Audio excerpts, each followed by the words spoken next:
Actually this is for বুশরা আপু। আসলে কিছুদিন আগে আমি একটা রোজের ভিডিও আপলোড দিয়েছিলাম আর বলেছিলাম যে আমি সব সময় শুধু রোজই আঁকাই, কারণ কেউ আমাকে কিছু আঁকতেই বলেন, আমি বুঝতেই পারি না আমি কি আঁকাবো। সো ওইটাতে বুশরা আপু কমেন্ট করে বলেছিল যে একটা সানফ্লাওয়ার আঁকানোর জন্য। সো তার জন্যই আমি এটা করেছি। বাট সরি আপু, আমি এটা বেশি ভালোভাবে আঁকতে পারিনি, বিকজ আমি অ্যাক্রিলিক কালার ইউজ না করে ওয়াটার কালার ইউজ করেছি। আর ব্ল্যাক প্যাডের উপরে মানে কালারটা ভালো বোঝা যায় না, 2-3 লেয়ার দিতে হয়, তারপর এটা ভালো হয় নাই।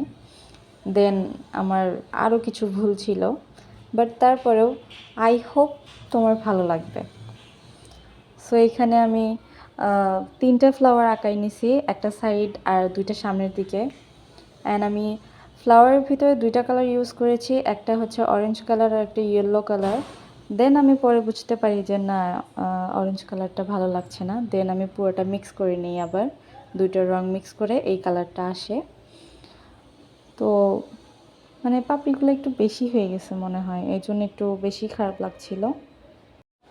আর আমার কাছে ডিটেল ব্রাশটা নেই, কারণ আমি নিউ নিউ সব আর্ট শিখছি, যার কারণে আমি ডিটেল ভালোভাবে দিতে পারি নাই। তো আমাদের যতটুকু হয়েছে আমি ট্রাই করছি। আই হোপ তোমাদেরও ভালো লাগবে। সো আল্লাহ হাফেজ।